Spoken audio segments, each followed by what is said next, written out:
Narrated by Ibn Abbas, may Allah be pleased with him, when the body of Umar, may Allah be pleased with him, was placed on the bier, and people gathered around him before he was carried away. They were praying for him, praising him, and asking Allah for his mercy. I was among them. Suddenly, someone placed his hand on my shoulder from behind. I turned around, and it was Ali ibn Abi Talib. May Allah be pleased with him.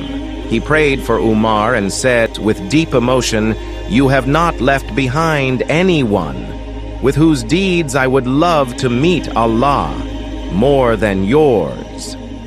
By Allah, I always hoped that Allah would keep you with your two companions. For I often heard the Messenger of Allah, peace and blessings be upon him, say, I, Abu Bakr and Umar, did this. I, Abu Bakr and Umar, entered.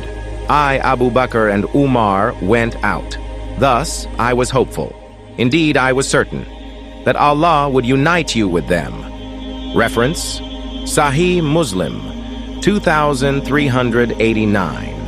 If you found this meaningful, give it a like and subscribe for more Islamic reminders.